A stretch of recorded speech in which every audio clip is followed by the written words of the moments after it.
Which of the dinosaurs in Jurassic World Evolution could actually be contained?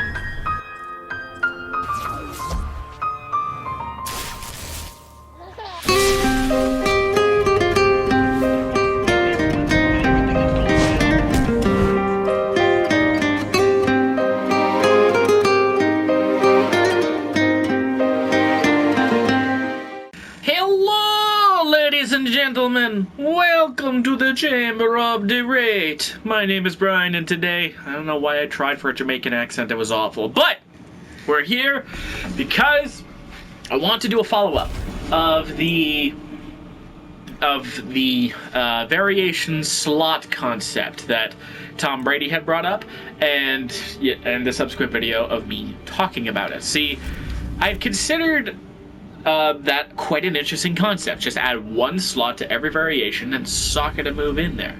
However, not every character has the same amount of moves. For instance, Shao Kahn only has one ability that is not in use in any of his competitive variations, whereas Kitana has a lot. So, we're going to start from bottom to top, unlike the ability discussion things, where I did top to bottom, so I'm going to do bottom to top, and we're just going to run through all the abilities that are not in competitive variations and try and theme them out. It'll probably take quite a while, and I'll probably edit this bitch on the computer, because it'll take a while, but trust me, it'll be worth it. Oh, and because there is the possibility of adding new abilities, I will make mention of that when we reach a character that doesn't have enough abilities, but otherwise I'm not going to mention it. And finally, we're going to assume one of two different scenarios, that every character gets one extra slot per variation and every character gets 2 extra slots per variation. So with all that out of the way, let's talk Fujin as our first boy. Now, his 3 competitive variations are Downburst, Cloudwalker, and Cyclone. With each respective set having Divine Wind, Arsenal, Twister, Wind Barrier, Skywalker, Warp Needle, Wind Push, Air Slam, and Deadly Winds. Now, the abilities that he has left are not all that common. Almost all of them are kind of in the top slots, with the exception of Twister and Deadly Winds near the bottom. Or with the Twister near the bottom, and Warped Needle. But we do have quite a few abilities that are not here. We have Jetstream, which buffs certain attacks by adding an extra wind shot. This adds range and damage. So, for instance, his uppercut and 4-1-3, I think is the string where he ends up doing that flip kick thing. Those are examples of attacks that get buffed by Jetstream. Then we have Pressure Bomb, which is a short-range projectile that goes boom, and I believe on Amplify will go further and do more damage. Turbulence creates a pocket of air that restricts opponents' movements. If they jump in it, they don't really go anywhere, and you can launch them into it to set up pretty nasty situations. And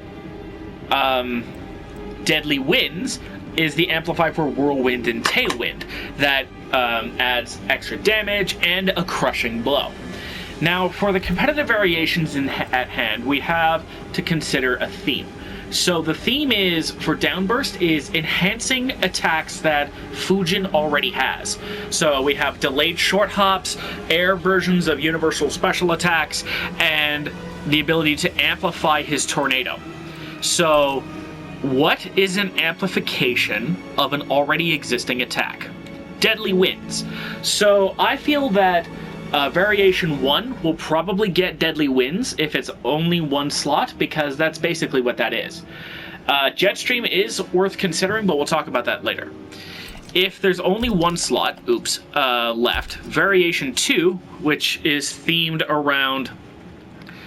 generally themed around aerial shenanigans and the Warped Needle. If we look at aerial shenanigans, Turbulence is a possibility, restricting the opponent's movements from being able to jump around. So that would fit that variation rather nicely. And finally, Cyclone is themed all around wind. There's a wind projectile, there's the air slam. Oh wait, Deadly Winds is already in Cyclone. Oops. Never mind when I said that. So Downburst would then get Jet Stream then, because that is a buff to already existing attacks, and Deadly Winds is already in Cyclone. I should have also mentioned that we don't do duplicate attacks. But that really just leaves Pressure Bomb then. All three of the non-competitive variations are here in Jet Stream, Pressure Bomb, and Turbulence. And Pressure Bomb would fit in here because it's a wind-based attack. Now this is where we kind of run into our little problem. Our little problem being we don't have enough moves to make a 2-slot version work, where we have 5 slots instead of 4, which would be instead of 3. As a result, we're kind of stuck with just that one concept. Now, if Fujin gets more new moves, we could talk about that, but that's hard to know. So we got to move on to Cetrion. And Cetrion, we don't have too much. See, in her competitive variations, we have Earthquake, Delayed Boulder Bash, Shattering Boulder, Geyser, H2 Port, and Deadly Winds with Conflux of Elements. Now, the thing about Conflux of Elements was that it was added. It was the very first ability added to the game post-launch, and it's basically just all of the elements on a 25% chance to summon per thing. So this was the way to. This was our first hint that we were getting a third variation, because then it becomes possible to have all of the elements. Because of the fact that they are 2-slot and conflict with each other, it would be virtually impossible. And I just realized that could have been our first clue that we were going to get more slots, but we'll talk about that later. Basically, it would have been impossible to have all of these guys in their own variations without 4 or 5 variations. So with Conflicts of Elements becoming possible in variation 3, you get all of these, you get the equivalent of 10 slots socketed in 2. So what are we left with? Well, we're not left with anything. Cetrion has everything in all of her competitive variations, so we would have to wait for other new attacks in order for her to get her competitive variations. But she is still worth talking about, because if we do get even one new slot, it allows a possibility for 2 2-slot abilities to share one variation. So these elements could potentially end up sharing a slot if they did not conflict with each other. So pretty soon it'll become the case where I'll have to do Geyser and Vapor Halo in with Pluvial Gifts potentially, because this is my water-themed variation.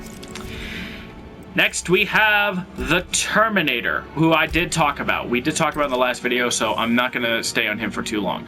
But basically, the idea is that his first variation is about mix, his second variation is about grappling, and his third variation is about grenades. So you can probably see, certain situations where variation 1 would have, would probably have Terminate, would either have Terminate or TDE. Terminate would end up in one of the other variations. Cyber Rift ended up in one of the other variations. I don't remember exactly what, but we did talk about him before, so I won't stay too long on him. Then we have Geras. Geras has abilities that I know for a fact that I want, but we aren't going to see just yet. First, we have to talk about his current abilities. We have New Era, which is one of the rarest Geras variations, by the way, which is Stepping It Back in Sandpillar. Infinite Warden has Quicksand, Gauntlet of the Ages, and Bed of Spikes, and Eternal has Reverse Time and Sand Simulacrum. Now, if we got one extra ability slot each, then we'd have to look carefully, because Geras actually has several 2-slot abilities that are not involved in anything, and also a few 1-slot abilities too. So we have Shifting Sands is not in anything. Lost Time is not in anything. Lost Time is not in anything. Reawakened is not in anything. And I think that is basically it. So we only have one slot ability that isn't in anything, and that is Shifting Sands. Now, Shifting Sands is an ability that restricts opponent movement on the ground. They're kind of stuck in the sand thing. They can't really dash. They're stuck in the center with very minimized movement unless they jump. And if they do jump, Geras can anti-air fairly freely. As a result, this directly benefits of these variations. I feel like it would benefit New Era the most, because New Era has stepping it back, which is a cancel. You do forward one, back up, throw down shifting sands. Now the opponent is trapped in movement. And then you set up Sand Pillar to catch opponents trying to jump. And with the Hourglass cooldown, they'll be afraid to try and jump at all. And if they are refusing to, and if you lock them down and refuse them to jump, well, you could go for Titan Tackle, which is in this variation, and not in Infinite Warden, because Infinite Warden has the bed of spikes. Now, if we allowed 2 extra slots, this is where things get fun. Because we then get access to Reawakened and Lost Time and Spare Time. Reawakened is a resurrect buff. Geras will be able to resurrect himself at the end of the final round of the fight, whether that's round 2 or round 3. If he does this, he loses all of his meter, but he gains back a relatively considerate amount of health, approximately 10 to 15% of his health after he goes down, which in a close game, and if he's not used Fatal Blow, can let him steal the match. Very nasty stuff, but I mean, Mortal Kombat's dealt with resurrects before. Then we have Lost Time and Spare Time, which allows Geras to alter the in-game clock once per round. I would actually change this ability to just a touch if we're going to balance it, wherein you can use one of each once per round. So you can add time to the clock and then decrease time to the clock, but you can only use those attacks once per round, because that's very powerful to mess with the game clock like that. And speaking on that, looking at Eternal, I think Eternal should get resurrected. Should get the resurrect, because you have the Grounded Breaker, which the theme is reversing time and healing Geras in a sense, and then the Sand Simulacrum, which is a clone of himself. Being able to resurrect fits into this theme because he's reversing time. He's not knocked out anymore, but he had to use all of his meter to do it. And as for messing with the game clock, that would require a relatively stally variation, and I think Infinite Warden would benefit from that particularly well. New Era, yes, has Sand Pillar and stepping it back, but with only 1 extra slot, if we throw in Shifting Sands, we can't have Lost and Spare Time. Throwing it in with Infinite Warden, however, you will be able to set up situations where you increase the clock time by 10 seconds to try and maximize things, but then with 30 seconds left on the clock, you cut it down to 10 seconds, and you go for a Bed of Spikes combo, which is long enough to stall out a win. That is an example of what I'm talking about with it working really well with Infinite Warden. Next, we have the Collector. He doesn't have any extra abilities on top of what he already has. Everything you see here is in a competitive variation, so he would need new moves before we can talk about that. Sindel. Oh, good lord. This character has Haircut, Whip and Flip, Deadly Echo, Banshee Dash, Maleficent March, Low Star Screamer, Royal Trap, and Banshee Barrage. That's all this imposter has. And what she has left is Bellowing Banshee and the Enhanced Regal Presence, which I don't know why Regal Presence is even a move unless you're trying to stall out the clock. And that's basically it. She only has those 2 extra variations. So what do? Enhanced Regal Presence gives her multiple extra attacks, like straight projectiles, air to surface projectiles, a big explosion that can launch for combos, that kind of thing. And Bellowing Banshee is a scream downwards that is followed up with a backflip back. It's a very hard to punish air attack, and it knocks the opponent down. What could benefit, which variations could benefit from either of these attacks? Well, if we have just the 1 slot, we can't actually have Bellowing Banshee because of Deadly Echo, and we can't have it with Royal Edenian because of Royal Trap. Basically leaving us with just Splitting Hairs. Splitting Hairs is the only variation that would get this, and it would actually make for a really nice complement to Whip and Flip, because Whip and Flip can be done in the air. Hella punishable, but it can be done in the air. Now, imagine that you're tired of getting punished for doing whip and flip in the air, so you use the scream instead to make yourself a little bit safer and make your approach more likely to occur, especially if the opponent's going to try and anti-air you out of it and then you catch them with whip and flip. It's a possibility.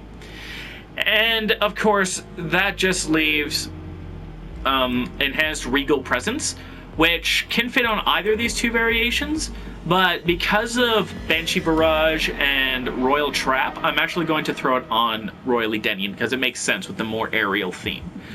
Now, she doesn't have enough moves to add a one-slot option for Loud and Clear, much less if there were two abilities, but as a personal note, what would be really cool is if she gained an alternate amplifier for main event, where she pulls you in and side switches with you. I think that would be a pretty cool alternate ability to have, but I don't know.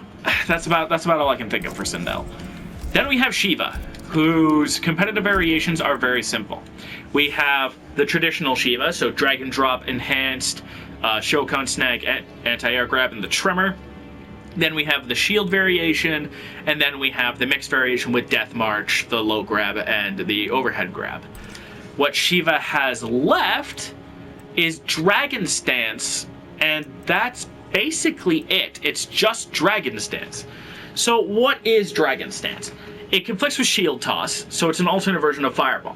She goes into a stance where she has 4 of her fists on fire, and then she can start lobbing projectiles like a walking siege tower of sorts. So she can throw them straight, she can throw them up, she can throw all of them at once, she can do hell sparks, or she can make a giant fireball. She has 3 different amplifies out of this. But it's tricky to find a variation that this would fit on, because what variation would benefit from her turning herself into a walking archery tower? And I think the only real option is Smash and Grab, because Mean Queen doesn't really benefit from zoning. It's all about mix-ups, right? And you can't put it on Deadly Dragon, because Deadly Dragon has the Shield Toss, which would conflict with Dragon Stance. So that just leaves Smash and Grab, which is, up until this point, the relatively traditional Shiva, where she is just throwing the one fireball, and then the bigger fireball. This would take a classic move and make it stronger. It's just like what Enhanced Dragon Drop does.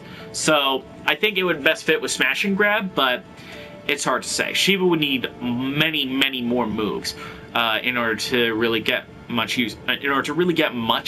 of anything in the way of this variation expansion. And one thing I think would be kind of neat is some sort of buff that she triggers where she lights her fists on fire so that she does more damage with all of her punches and grabs, which she has a lot of, but that's worth considering later.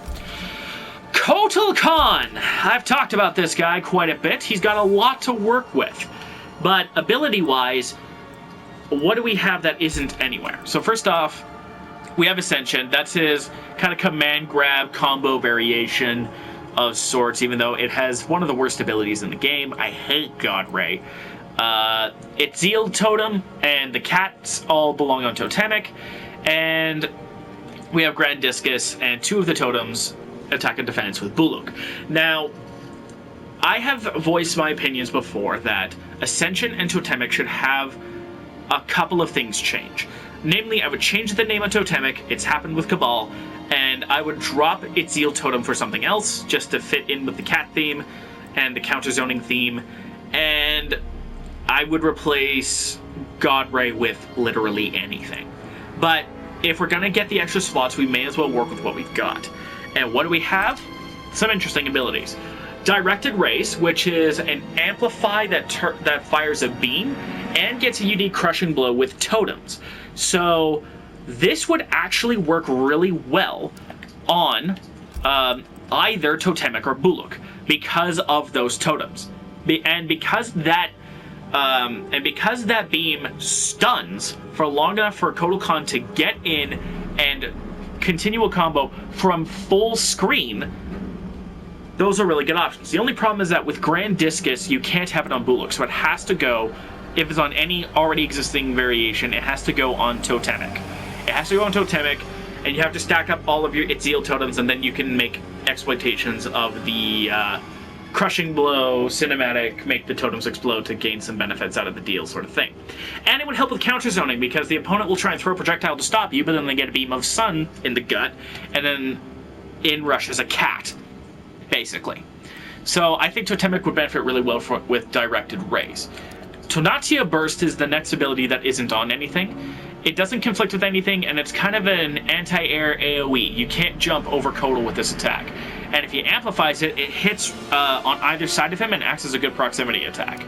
This would probably work most effectively with Buluk, because you set up your totems, your opponent wants to get in on you, you use Tonatiuh Burst to stop an advance and be able to continue to set up your totems.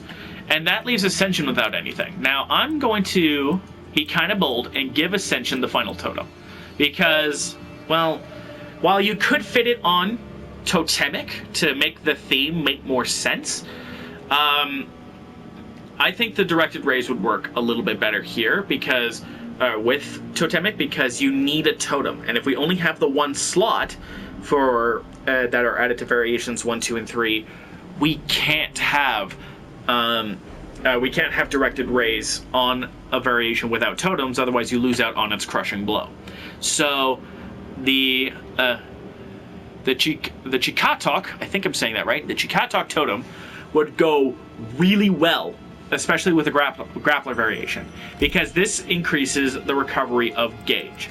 So you throw this on and you begin recovering bar quickly, or more quickly I should say than normal. So what does that benefit? That benefits a character that can hold long animations. And who has some of the longest animations in Mortal Kombat 11's animations? Command grabs. Oh wait, Kotal has one. So you set this totem up. If you just broke away, you use Hui Hui, you have defensive meter back fairly quickly, and you can stack and stack in order to get crazy amounts of stamina gain. That would be why I play Ascension, actually, if we get that totem. And because we actually ran out of abilities, we have to talk about the 5 variation slot issue, which, if we have those 5 slots, there is still room for Totemic to get, that would allow Totemic to get both the stamina regen totem, thus making the Totemic name fit more, and the directed rays, which is exclusively Crushing Blow capable with totems, which would help seal the theme of Totemic and help the counter zoning for Kotal Khan in that theme, in that variation. Next we have D'Vorah. D'Vorah, I don't believe, has too much else that we have not talked about, that we have not seen. And I just played her earlier today for the episode, for Wraith Online. So we have Ticking Time Bug, Stripsatera, Parasite, Widow's Kiss, Deadly Swarm, Flyby, Bombardier Beetle, and Flippin' Out. We have left Super Swarm, Mother Bug, and that's it. Now, Mother Bug and Super Swarm are both 2-slot abilities, so we have to skip directly to 2-slot, to having 5 slots. And I can tell you right now, Super Swarm is not going on Arachnophobia, because Arachnophobia has Deadly Swarm, which this conflicts with. What is Super Swarm? Instead of planting the bugs and calling them back for insane damage, you activate Super Swarm, and the bugs hurt the opponent for hurting D'Vorah. It's like a prototype version of RoboCop's Electric Shield. And if that thing is tournament viable, why not have Super Swarm, which is 2 slots and does the same thing? So what variation would most benefit from this sort of setup? Well, personally, I think Buzzed would, because with Buzzed, you'll be able to cover yourself as you go for punishes, and if your parasite strings, if you overcommit to your parasite strings by mistake while Super Swarm is active, the opponent is less inclined to punish you because they could get killed by Super Swarm. On top of that, Stripsatera I use a lot to save me from teleporting scorpions, as you see in the last Wraith Online episode. I set it up, and any scorpions that teleport in eat the bugs, and they would also eat Super Swarm damage. So if we get 5 slots, Buzzed should get Super Swarm. Then there's Mother Bug. Resurrect in the final round as D'Vorah. Now, the thing about this is, if, as far as I know, this only really affects round 3, so I would also have it affect round 2. If it already affects round 2 that Devora would lose, then que será, all the better. Now, what variation would benefit from a Resurrect? I think Arachnophobia would, because Arachnophobia's whole deal is being in your face and having combos, right? And doing quite a bit of damage in the process. Now, suppose that you whiffed one too many teleports, or you activate Deadly Swarm, and the opponent doesn't care and tries to kill you. And you have Mother Bug, where you fly around and zone and make yourself really hard to hit, and then down you go. And then down you go, yes, in one hit, but if you can squeeze the win, Devora fully resurrects. Or you can even kill somebody with Mother Bug, and then that would just be ultra humiliating. But that's about it. Devora doesn't have any more one-slot abilities, and she doesn't have enough to make 3... she doesn't have enough different abilities to make 3 variations worth talking about. So we're going to move on to the next character, Erron Black, who I don't believe has anything, is missing anything. 52 card pickup has Enhanced Locked and Loaded, Outworld Gunslinger, and Scud Shot. Barking Irons has Cattle Toss, TNT Toss, and Enhanced Rattlesnake Slide. And Locked and Loaded has the Nether Beast Trap and Acid Pour. Okay, so what is he missing? He's missing Up and Down Peacemaker, and that looks like it's it. Personally, I really don't like that the Peacemakers are separate attacks. They should just be on one slot. They should share one slot and be one slot, up and down abilities that involve the pistols. But regardless of that, either of those abilities would work best with 52 card pickup, because 52 card pickup is all about those guns already. So if they get combined at some point, or we get 5 variation slots and both of the Peacemakers end up in variation 1, that would make sense, because you have the anti-air and the pseudo-low quick draws that can help Erron Black in tight situations and are themed around the guns. We don't really have much else that we can use, but I know one thing that I think would be super cool for Erron Black to have. I would like to see him get some of his old gear back, personally. If they somehow bring back his sand grenades or caltrops or something, I think that would be really nice to see again. Or if he got his, in Outlaw, he has the broken off arm of a Tarkatan. That would be super cool to see too. Then we have Scarlet. Ooh, Scarlet. Scarlet has Dagger Dance, Blood Port, Blood Ritual, Blood Flow, Cell Siphon, Boiling Point, Crimson Shield, and Red Mist. Right away, I can tell you what I want Hemorrhage to have, and that is Red Rain. That's the only buff that didn't end up anywhere, and I wanted a full-on buff-themed variation. They were so close with Variation 3, but they instead gave us Boiling Point, which is a big damage thing, which is, you know what, that's fine. I get that. I don't mind the attack, it's just that it was so close to being perfectly themed and nothing. So I would add, if we only got one slot, I would add Red Rain right into Variation 3, just so that we have all of her buffs. If you don't know what Red Rain does, it buffs Scarlet's damage by 25% and lowers the opponent's damage by 25% if they're standing in the Red Ring. So this is a very handy little trick to help finish off corner combos, which Scarlet is actually fairly good at. Then we have Killer Clot, which prevents opponents from canceling into special moves or using Gauge at all for a short period of time. And I can think right away of an attack that would really benefit, that would really benefit from having somebody not be able to cancel attacks like that, and that's Heart Pierce. Because with Heart Pierce, you have the parry, and some opponents, like Variation 3 Jade, have strings that have gaps large enough to squeeze a parry into. But they will often cancel those strings into special moves that you can't parry, or can't get parry out in time. So if you were to throw this Clot down and set up Dagger Dance, and it lands on them, they have to either use a special move or use a string. They can't go from string into special move. You know what I mean?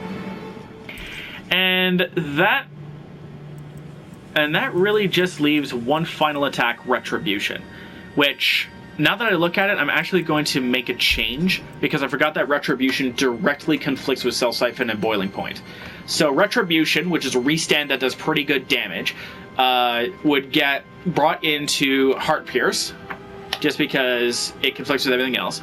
And Blood Drive gets the Clot, which will work out rather well because they try and jump over your projectile, the Clot lands on them, they won't be able to cancel, and all of a sudden, and they won't be able to use their defensive meter, so you can continue a combo, end it with Cell Siphon right as the Clot goes away, and they've been reset and won't be able to wake up.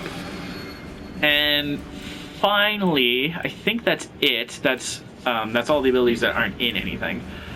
So we have enough for 3 variations at 4 slots, but we don't have enough for if we get 5th slots. So 5 slots in all 3 variations. What I think would be kind of neat would be a nice little callback to Mortal Kombat 9. And that callback to Mortal Kombat 9 would be some sort of command grab sort of thing, where she stabs you in the side of the head and then throws you down. So it's just like her first fatality. And then if you amplify it and it's a crushing blow, you slit their throat and you get a bunch of health back by slurping their blood. That's one theory that I have, but it is what it is. And finally, we have RoboCop. Okay. I don't like RoboCop that much, but I will admit some of his abilities are actually kind of interesting. Variation 1 has Active and Reactive Patrol, which are 2 separate special moves in 1 slot, which this is the perfect concept of what I want Peacemaker to be. I want Peacemaker to be just like the Patrol types. Terminal Strip and Upgraded are here as well. Then we have Flamethrower, Low Auto 9, and Armed Crowd Control Cannon, and then we have Shovel Trap, OCP Charge, and Electric Shield. Excuse me. What's left is Trick Shot, which conflicts with Active and Reactive Patrol and replaces the Anti-Air Shot. Has RoboCop shoot the screen and then hit the target with a mid-projectile, and it can be directed. And I believe that's it? Yeah, that's basically it. That's all we have. Now, who would benefit from who'd benefit from having Trick Shot as a thing? The only issue is it's really hard to say because we have Prime Directive, which we could consider, but I think Prime Directive's designed to be the quote combo variation with RoboCop, except RoboCop doesn't really have that many combos to begin with, but that's because it has straight or aerial auto 9. I think On Patrol would probably benefit from this the most because it's a wacky variation in general. You have an aerial boost with the shield, you have an electric field on RoboCop, and you have spike strips and gas bombs and such. So I can see RoboCop breaking the 4th wall in this variation to help cover for ducking opponents, because he's supposed to be a zoner, but he's supposed to be a keep-away character. But both the straight Auto 9 and the Cobra Assault Cannon can be ducked, but you can't duck Trick Shot. So it's just that one more zoning tool. Sacrifice a little bit of air control, sure, but if you're playing this variation of RoboCop right, the opponent won't jump in the first place. I'm going to cut here and move on to our next character. Kano. I know he's in the game, but I really don't like Kano. But that's besides the point. We have his grappler variation in Lumbar Check, Rack Off, and Manhandled. We have Vegemite, Molotov Cocktail, and Chemical Burn in Dirtbag, so a very dirty variation. And then we have Rat Bag, which has a combo starter and a really good projectile. What are we missing? So far as I can tell, we're actually missing quite a bit. We're missing Biomagnetic Pull, Biomagnetic Trap, and actually that's it. Okay, so we're missing both of the biomagnetic attacks. So Biomagnetic Pull yoinks the opponent in as an attack. Pull the opponent closer, and on its own it doesn't continue combos, but you can amplify to stun opponents into continuing combos. So on the surface, it sounds like it would work great with Rat Bag. And sure, it kind of does. But Its real synergy comes from being able to cancel into the attack from Knife Toss, which Optic Blast doesn't have.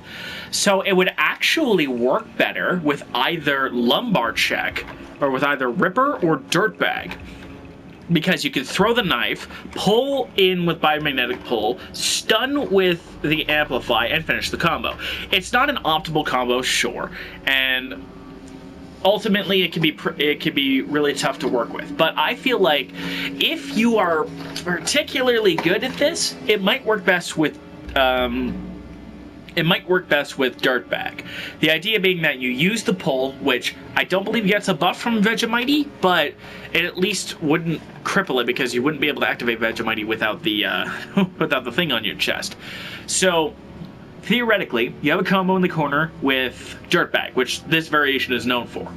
Then you end it with you end the juggle portion. I don't know why I said it like in quotes, but you end the juggle portion with Knife Toss, cancel it for 1 offensive bar, so you got to keep this offensive bar into Biomagnetic Pull, and potentially, if you have enough meter, amplify it again so that you can get the stun. The opponent will still theoretically be in the fire, and you can finish off your combo with Punchy Chemical Burn. It's a combo extender that would be perfect for such a dirty variation. And then we could get Biomagnetic Pull. Now, what does Biomagnetic Pull do? Or a Biomagnetic Trap? You throw this trap and the opponent can't jump. It also synergizes with the knife, because the more knives you have in an opponent, up to 2, the more damage they take from Biomagnetic Trap. They actually take damage if they stand in it, and Biomagnetic Trap prevents you from jumping. What do command grab characters love? An opponent that will not jump. And as a bonus, not being able to jump gives Rakoff a better chance of landing, because you won't be able to jump into Rakoff, because Rakoff won't normally parry jumping attacks, but it will counter any non-low standing attacks. So he throws it down, the opponent thinks they can jump, they basically do jump 2 while you press Rakoff. There's your damage there. There isn't enough to add for a third variation, unfortunately. If for just the 1 slot, and then we don't really have anything for 2 slots. But that's the idea that you can have with Biomagnetic Pull and Trap. Then we have Cabal. Now, Cabal, I believe, doesn't really have too much missing. He has a traditional Cabal, which is rolling buzzsaw, straight buzzsaw in the air, and dash cancel. He has low hook grab, nomad spin, and extended hook in clean cut. And formerly Speed Demon, now the Spins, has low spinner, hook grab, and gas blast. Now, they could have done a gas-themed variation, but they didn't. But let's talk about that for a second, because that's one of the abilities that's missing, is Slight Gas. It's a 2-slot ability, but it's a command double jump. If you jump and then use Slight Gas, you advance forward and can cancel your jump attacks into Slight Gas.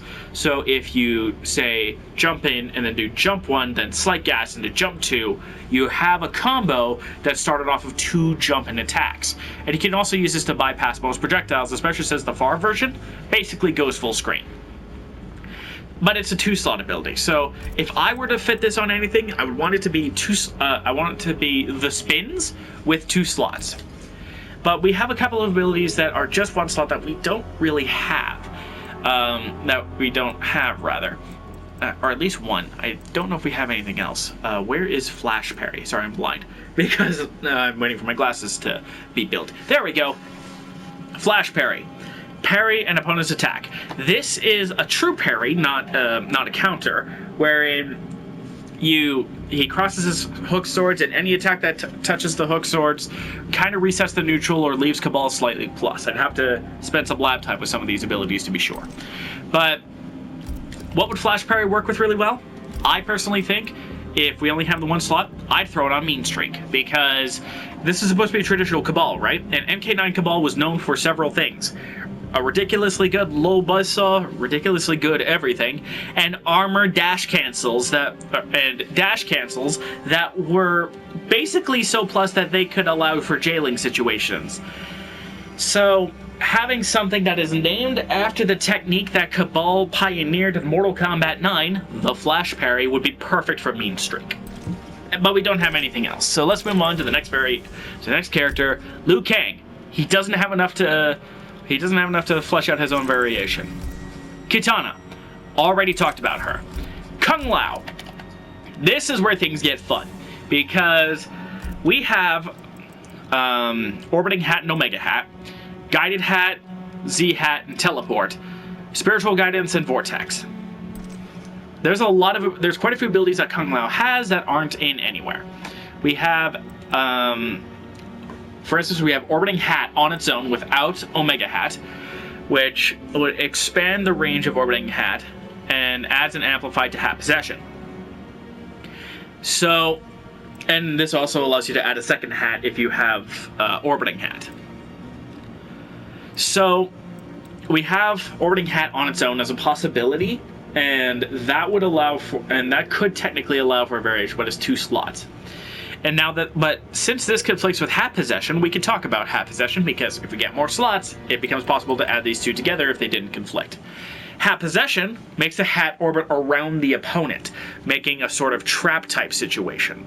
And if you amplify Hat Possession with the Omega Hat on, you throw in another hat, just to make things even more complex and trying to deal with. So, a Hat Possession Omega Hat combination theoretically could work, but it would require it would require 3 slots and would basically end up becoming its own variation. So, Hat Possession would have to be on its own. And then we have, what would benefit most from having an orbiting hat trapping opponents? Personally, I think it would be helpful with Order of Light, because if you have your hat trapping the opponent, you could set up Spiritual Guidance and go for Spiritual Guidance attacks without having to worry about the opponent trying to deal with you. And if the opponent tries to jump in, well, Spiritual Guidance has a natural anti-air option. And so does Vortex. And then we have Possessed Hat, which conflicts with Guided Hat, so we can't have it on Variation 2, but it allows Kung Lao to throw 2 hats that weave up and down in flight. So the hat naturally weaves up and down, and then there's a ghost hat that follows suit. This, I think, would be a really cool thing to add. Oh, and I think there's something else that we were missing, but we'll talk about that later. I think this would be a really cool thing to add to Lotus Fist, because Lotus Fist has the Orbiting Hat shenanigans, so we can throw in Possessed Hat to allow for up and downs and up and downs.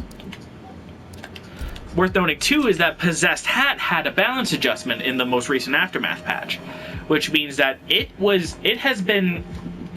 being looked at for a potential addition to a competitive variation, I think. Because why would they adjust the balance for an ability before an upcoming large patch? The final ability that we're going to talk about is Buzzsaw, which is a 2-slot ability that conflicts with Z-Hat, so again, it can't go in Variation 2. But what it does do is it allows the hat to rotate around, to be guided before it is thrown, and it becomes a mid. One thing I should probably add then is that because Hat Tricks has 2 abilities that conflict with it directly, I think Hat Possession should actually go here, because, well, naturally, it's the only spot that it's really going to fit. But who benefits from having a mid-hat toss more?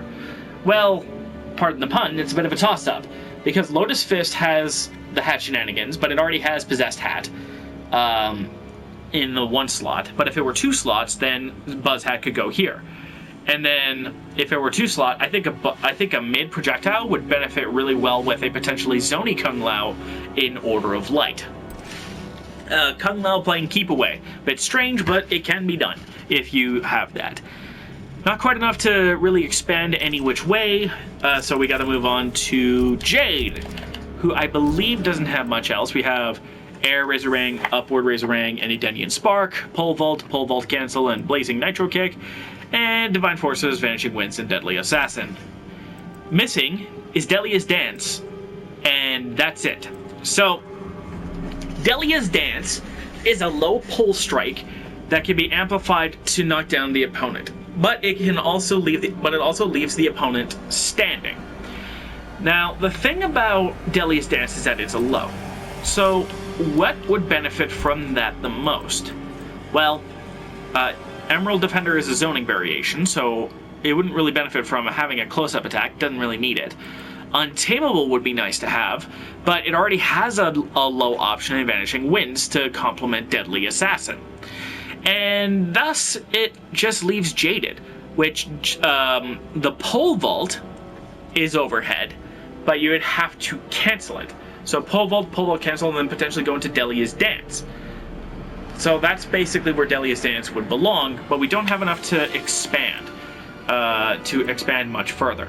What I think would be kind of interesting, though, is if Untamable has Divine Forces. So let's say Jaded gets an alternate version of dodging shadows. Instead of dodging projectiles, it gives her armor.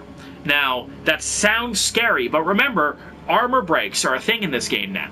So you can set this up where she goes green instead of goes purple, and she armors against any attack for a limited time, giving her an armored run-in option. Now that sounds broken, I will admit, but understand that armor breaks are everywhere. So going for a relatively slow attack that can be punished with potential armor breaks like Spawn's War Club or Baraka's Charging Stab could be nasty, but make for a strong tool.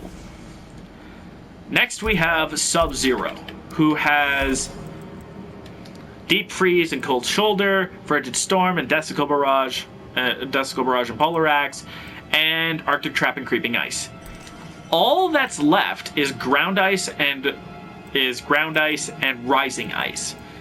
That's basically it. And I'm of the mindset that Ground Ice is scary. It's a 2-slot ability that can basically shut down wake-ups. Except for a wake-up 3, you're basically hosed by Ground Ice, because it resets the situation and is unblockable. Now, it doesn't extend combos, but I think it would benefit really well if it was added to Avalanche, because Avalanche has Arctic Trap as well to try and stop certain wake-ups and getting in. You set up a trap, the opponent either blazes through that or ignores it.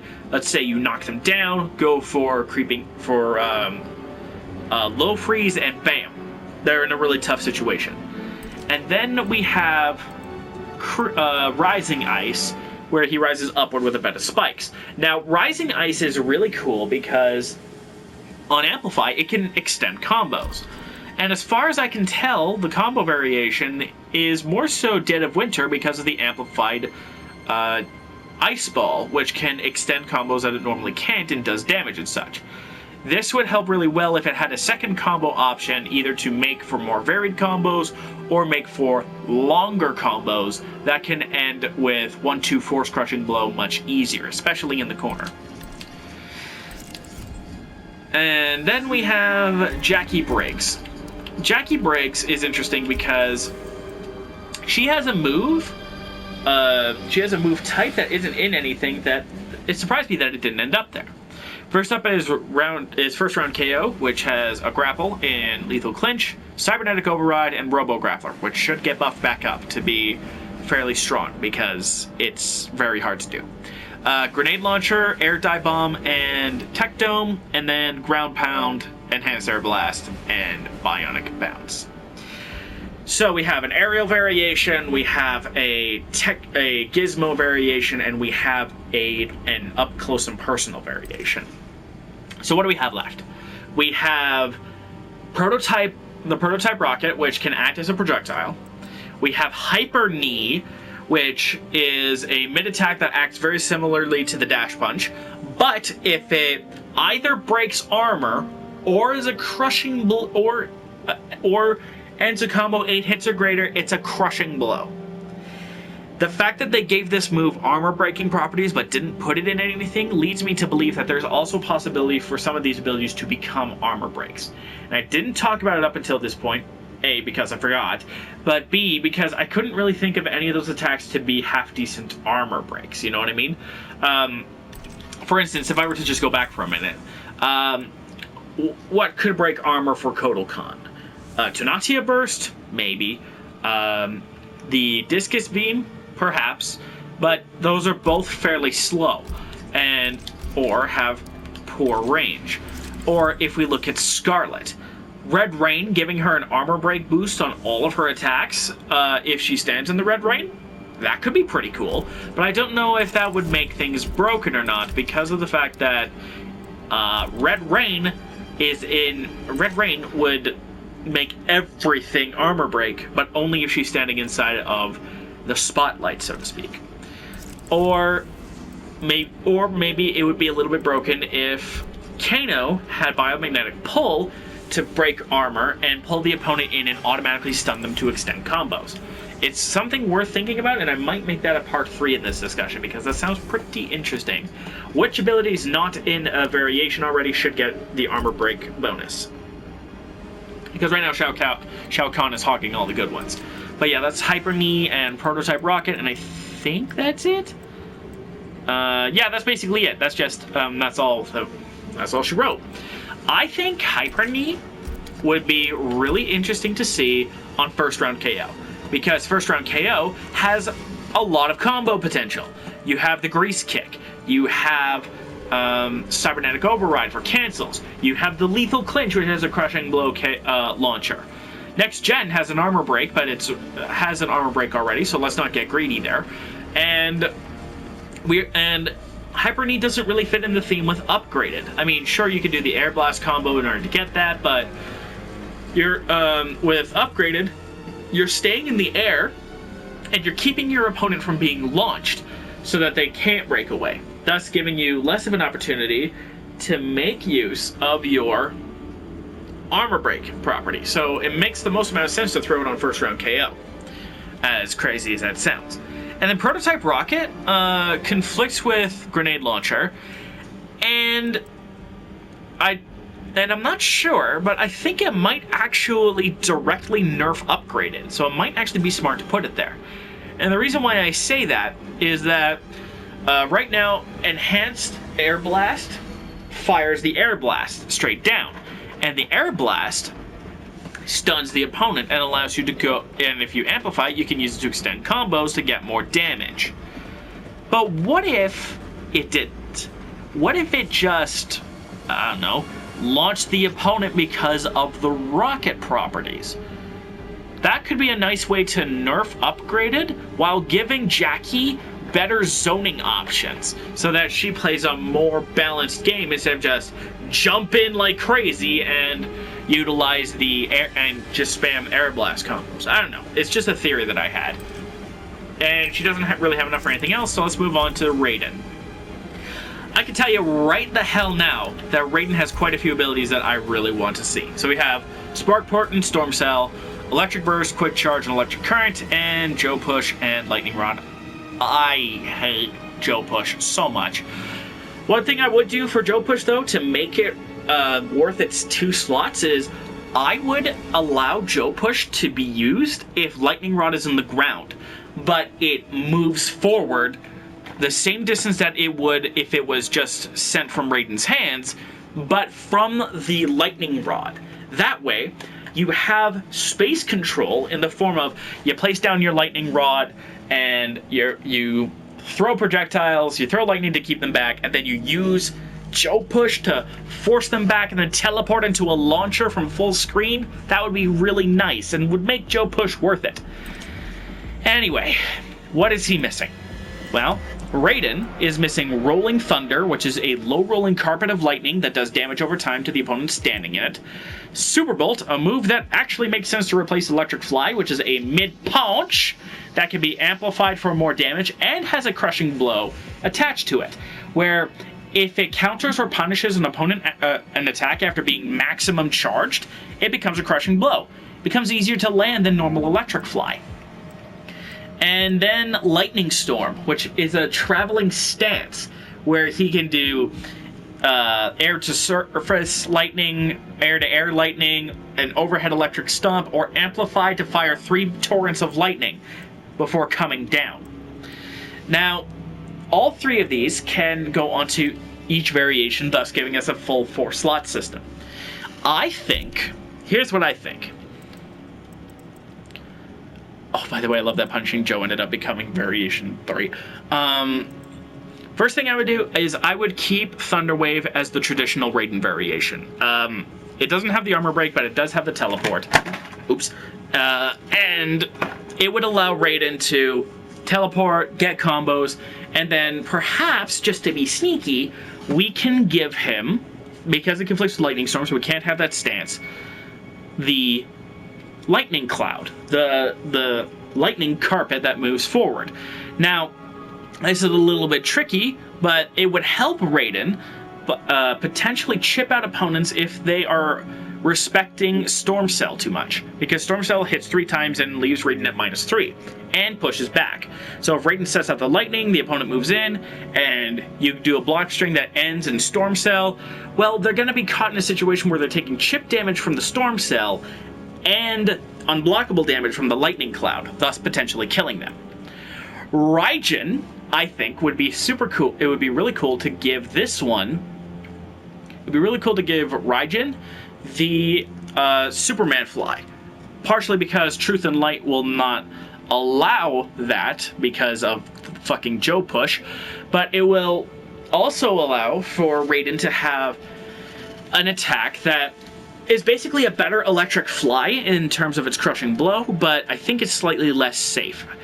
I don't believe you could do it in the air, but it's still one of those attacks that you can take full advantage of and launch in and knock the opponent silly. Plus, it's one of Raiden's coolest looking attacks. And then there's Truth and Light, which the only real option is Lightning Storm, is the float in. And there is no real synergy here, but that's because, but that's all that we have left. And at least it gives Raiden something cool to work with in Truth and Light, and not just traps that I don't think work quite as well as they should right now. Next, we have Baraka, who, by the way, he's one of those characters that I think should have gotten a proper 4th variation because of the flag variation. There's enough flag moves here to have a full-blown flag variation, where you bash the opponent, you get an armored charge, and then you have Staked, which is a hugely powerful attack that does 20% damage on its own, but it gives up the flag and has really short range, and I believe is fairly unsafe. So let's take a look at what we do have for Baraka. We have Gutted Baraka Barrage, Blood Lunge and Spine Burst, and Leg Kebab, Blade Charge, and Baraka Zerker. So what do we have left? Well, we have the aforementioned flag abilities left, and that is basically it. So we would have to spread the flag attacks across all 3 variations, which I don't really like, because, again, I would infinitely prefer if they all got lumped into a 4th variation. I think that would have been the smart play here. But if I have to, I would have Marauder have the Warbanner Bash. It's an attack that knocks the opponent down and plants the flag, and would make for a great combo ender in Marauder because of the Gutted. Bone Picker is about advancing grabs and burst damage, anti-airing with Spine Burst, using Blood Lunge, that kind of thing. So Staked should go in here. Or actually, no, it can't go in here because of something in Berserker. So he gets the Warbanner Charge, which is an armored attack, and can force the opponent in the corner, reset the flag timer, and then you can go in with Blood Lunge in order to continue that. Now, I was going to put the Warbanner Charge here, but Baraka Zerker conflicts with it. So this is the variation that gets Staked. And Staked actually benefits this variation surprisingly well for one key reason. It is a strong burst damage option. Again, it does 20% on its own. It's one of the strongest special moves in terms of raw damage in the game. So with a variation that doesn't do a lot in the way of combos, in long combos, you can set up the flag and set up a situation where the opponent is blocking high, expecting something, and the next thing you know, you take their legs out and stab them with the flag for more damage. For big damage. Then we have Noob Saibot, who I believe we don't have much to cover, but we'll just make sure. Seeing Double has Ghost Ball, Air Teleslam, and Shadow Slide. Spirit Ball, Shadow Portals, and Sickle Port belong to Dark Sabbath, and Pitch Black has Sickle Snake, Sickle Toss, and Air Shadow Dive. All that's left then is Shadow Strike, which conflicts with Shadow Slide and has Saibot do a low crush attack. Just form, low crush, that's it. It's nothing to write home about. It's actually not that interesting of a move to begin with. But if needs must be, I think it would be fun to give it to Pitch Black, because Pitch Black already has an overhead sickle and Air Shadow Dive. And then you can have this low Noob Saibot attack, the Saibot Strike, in order to count as a Shadow Clone attack. But that's really all that there is. The only thing that would be left would be considering what we could add to Seeing Double and Dark Sabbath as attacks, and I can't really think of that right now. Might be worth another discussion later. And speaking of opponents, and speaking of characters that have attacks that it would be great to see in its own variation, we have Scorpion. Now, Scorpion's main tournament variations are Reborn, which has the Teleport Cancel and Demon Slam, Death Spin, Death Spear combo, and Burning Spear and Searing Rage, and Burning Spectre has Misery Blade and Sin Blade. When they announced third variations, I was super giddy because while I knew the possibility that Misery Blade and Sin Blade would be a thing, and it ended up being a thing, I personally was super jazzed about this combination. Hellflame, Demon Breath, and Demon Dash. All big fire type attacks. The idea is that Hellflame is a fireball that explodes on the doesn't hit the opponent but explodes on the ground and can be amplified to start combos.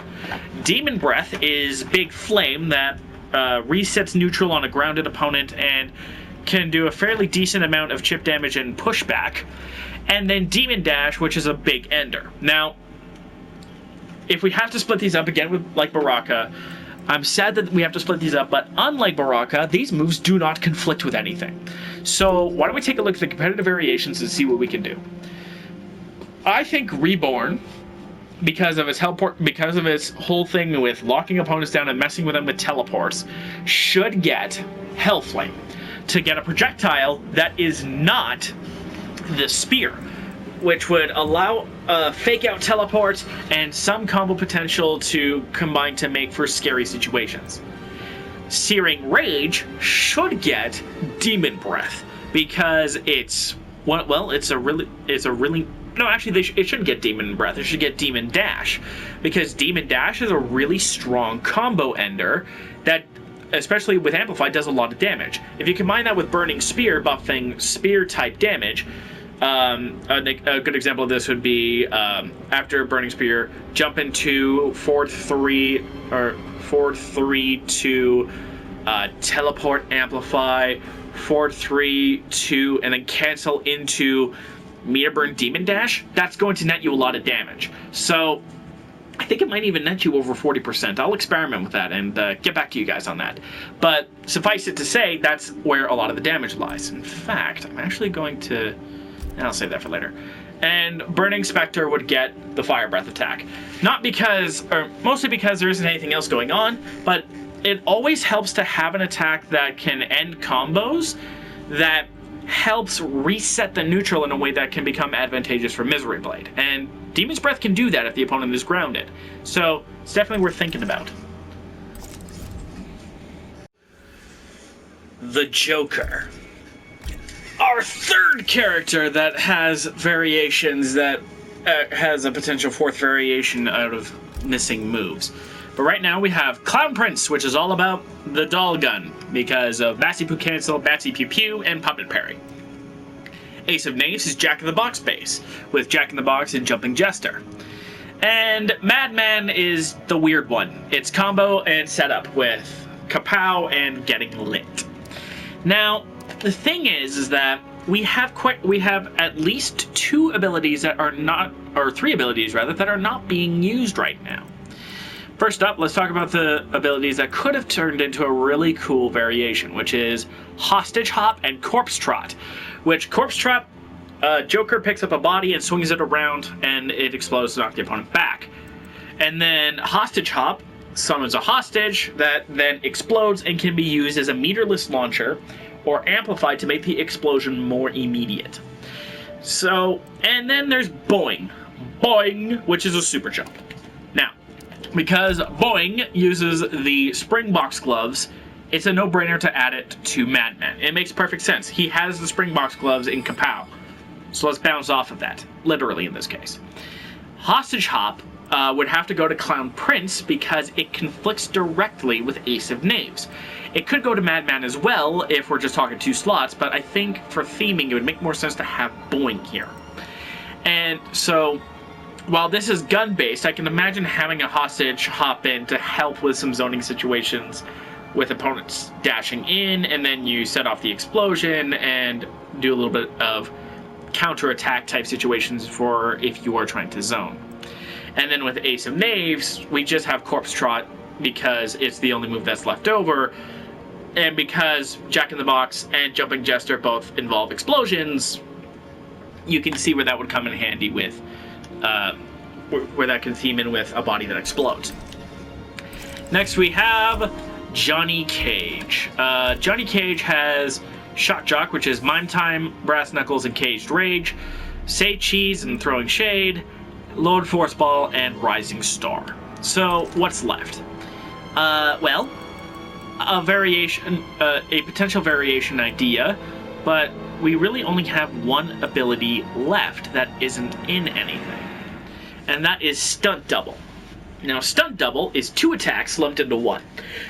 Johnny Cage replaces his Shadow Kick with this, and he can call in a Stunt Double to run in and act as a human projectile that, as soon as Johnny Cage gives the cue, which is followed by a sound from an earpiece, the Stunt Double's coming out. You can't stop him. So you have to avoid it with a teleport or stop Johnny Cage before the comes in. And then Johnny Cage can also call the Stunt Double to hit the opponent with an overhead from behind the Stunt Double, or restrain the opponent with a mid that helps start off combos. A Stunt Double variation would be, in my opinion, most fitting on Say Cheese, because Say Cheese, or the Showstopper variation rather, has Say Cheese, which extends combos, Throwing Shade, which also extends combos, and then you have another way to extend combos and a way to counter zoning with the Stunt Double Rush. So you have options there, and it would fit there. It wouldn't work with Shock Jock because of Caged Rage, which conflicts with Stunt Double.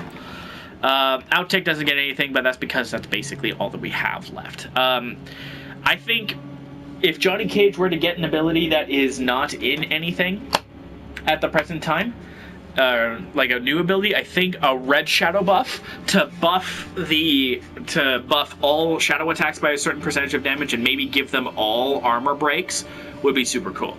So say that was thrown onto Outtake.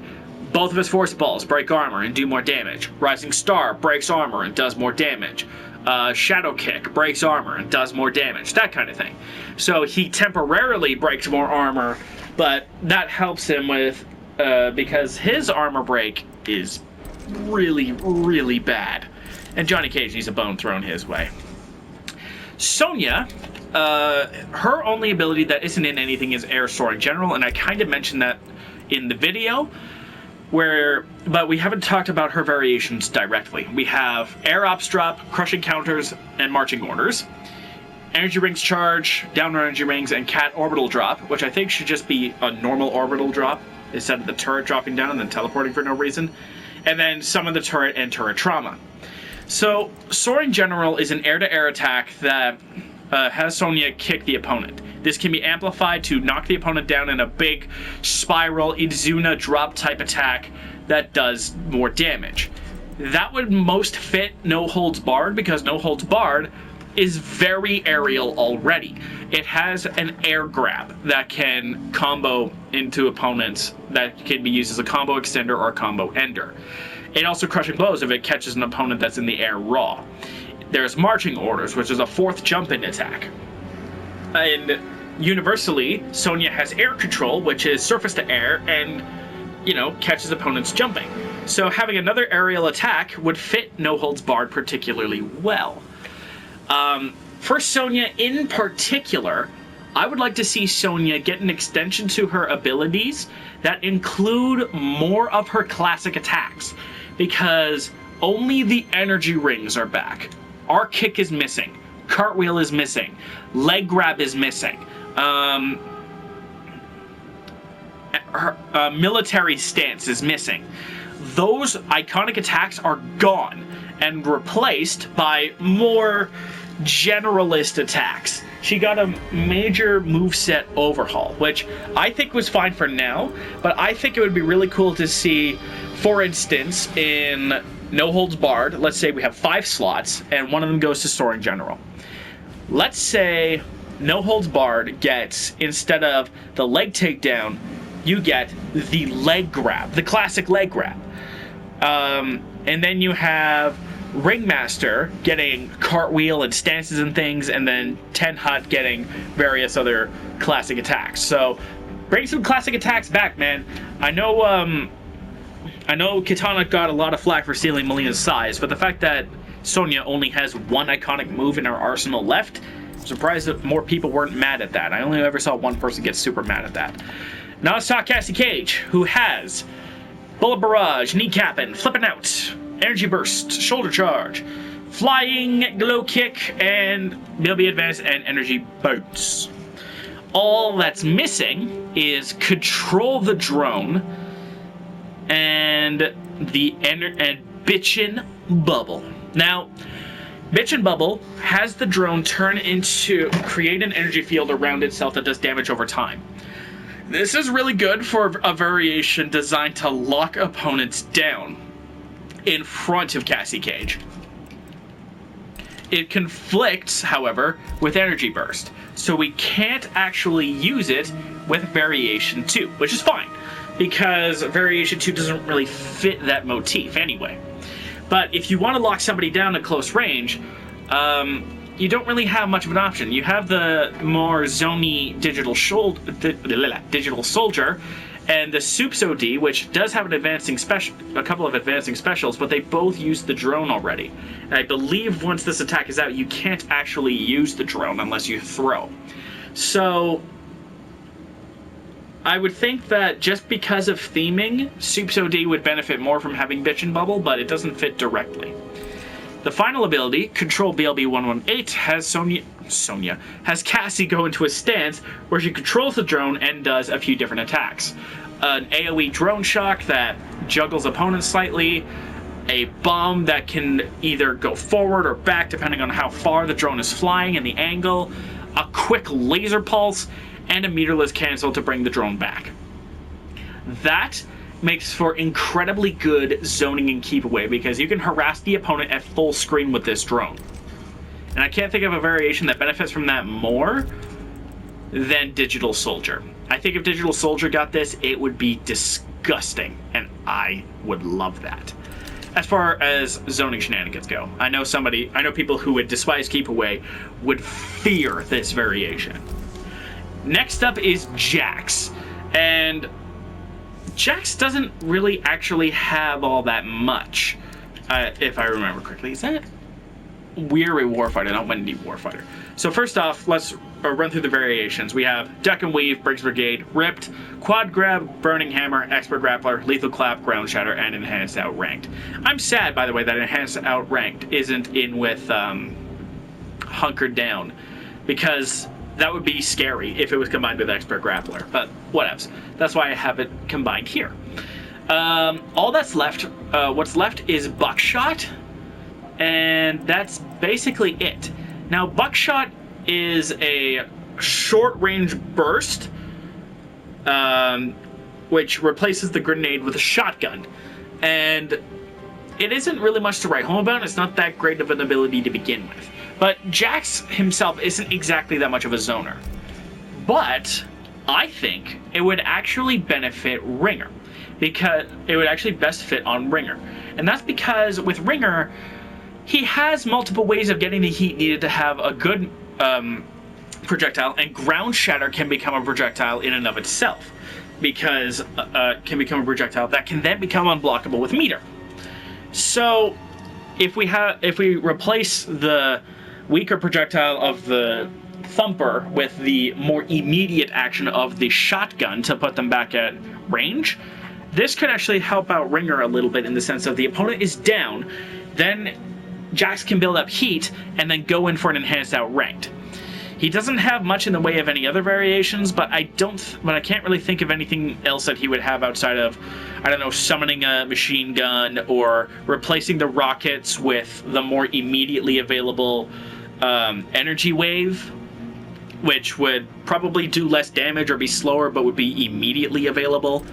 But those are just ideas.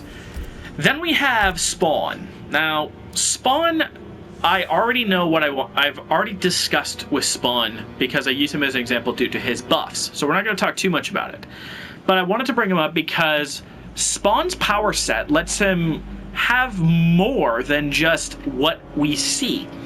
Yes, Spawn has chains, and Spawn can summon weapons, and Spawn can fly, and Spawn can turn invisible, and Spawn can teleport. We see a lot of these in here or there instances, but we don't see them in any direct capacity. So giving Spawn a teleport, for instance, would be very interesting to see. We could also put emphasis on on more magic-based things, like slowing the opponent down or applying debuffs on the opponent. If Spawn is going to be getting new moves, that would be one thing we could look at. On to the final four. Nightwolf. I think we talked about Nightwolf already. Yeah, we did, because of his beast boosts and such. So we're going to move on to Frost, who her variations are Cryogenic Crown and Arctic Barrage, Auger Lunge, Glacier Calving, and Microburst, and Ice Auger, Core Overload, and Ice Quake. What is left are two-slot abilities that can't really fit anywhere into new variations, but could fit in really well if there were new variation slots. Starting with Core Trap, which creates a freezing trap. It costs bar to use, and if the opponent is inside of the area of effect, nothing really happens. But they're trapped, because if they go to the outside field, they'll take damage over time and eventually freeze. That kind of tricksiness you would think would work really well with being locked down by the bomb, but the bomb actually conflicts with it. So you would have to set it up with something that would really benefit this. And I think it would be really cool to set it up with Arctic Anarchy, because I believe Core Overload synergizes with the Core Trap, but I have not been able to experiment with this yet. So I will get back to you on that alongside the Scorpion combo example. That leaves Burrowing Auger, which theming-wise would fit more with Arctic Anarchy, but it could also fit in with Variation 2 just because of the Lunging Auger. I don't know why it's 2 slots, because it has a set angle, it comes down, it doesn't really do much of anything. If there was a way to delay it, or if it did a lot of damage, or like a way to place where it's coming from, I can see it, but right now, I don't think it's worth the 2 slots. So, there's that. Shao Kahn. He only has one ability that isn't in anything, but real quick, we're just going to talk. Ridicule, Ground, Shatter, and Wrath Hammer. Annihilation, Up Wrath Hammer, and Dark Priest. And then Skewered, Spear Charge, and Seeking Wrath Hammer. I think True Khan would get the one ability that isn't in anything. Air Wrath Hammer. Because it synergizes really well with, wait a minute, is Up Wrath Hammer not in anything? No, it's in with Risen Emperor. So, I think it would be fun to give Shao Kahn an aerial version of the Wrath Hammer, and it would be fun especially if Air Wrath Hammer counted towards Ground Wrath Hammer's Crushing Blow. Not that it will, but that would be a fun concept. Finally, we have Shang Tsung, who has Ground Eruption and Inferno Skull, Screaming Souls, Soul Well, and Scatter Souls, and Shapeshifter's Training, the only 3-slot ability in the game, which allows Shang Tsung access to all 4 ninja moves in exchange for Morph and Corpse Drop. Now, what's left is Vile Sorcery, which is basically a much quicker but weaker in terms of numbers version of Shao Kahn's taunts, which one buffs the damage the opponents deal or take, and nerfs the amount of opponent damage the opponents deal. And then there's Inferno Barrier, which is a fire wall that restricts opponent movement. And then there is Explosive... Oh, there's actually 4. There's a lot to talk about here. Explosive Corpses, which causes the explosive corpses to launch in exchange for them not being low. And then there is Soul Swap, which is a teleport that does 5% unblockable damage to the opponent and swaps and forces the opponent to switch places with Shang Tsung. You know, change places! That sort of idea. So, where do I see them fitting? Well, Shang Tsung has a lot of options here. So, first up, we're not going to be throwing on the Corpse Drop buff onto Shapeshifter's training because Corpse Drop cannot be used with Shapeshifter's training. So, right away I can see that if we're going to do just one slot, so 4 slots across the board, Warlock would get the Inferno Barrier because this would help with the fire theme, and help with the zoning theme because the opponent can't back up. They're forced to, the opponent won't be able to back up, and if they are from full screen and don't have a teleport, they have to try and rush in. But Shang Tsung can also place the trap in front of him, so he can be tricky with this. So he can control space really well, especially since the Amplify makes the tornado move towards the opponent. Spellmaster is all about soul shenanigans, so getting Soul Swap in that teleport would be very interesting indeed, and help and allow Shang Tsung to reposition, deal damage, and fit in with the Soul theme and the Spellmaster theme. And then with Soul Eater, because we can't have explosive corpses, that really just leaves Vile Sorcery. But it still fits the theme. Shang Tsung gets to buff the damage he's going to deal out, and then all of his ninja combos do more damage, which would help Shang Tsung in that variation. If we allowed 2 slots, I think the only variation that kind of makes the most amount of sense to have explosive corpses would be Warlock. So we would have Warlock with Inferno Barrier and explosive corpses, and then we can kind of work our way from there. That's the end of this fairly long video. If you watched it all the way through, thank you so much for watching. Don't forget to be awesome, and I'll see you guys on the other side. There will be an addendum covering the core trap shenanigans with Frost and the potential for combos with Scorpion. DFTBA, and I'll see you guys later.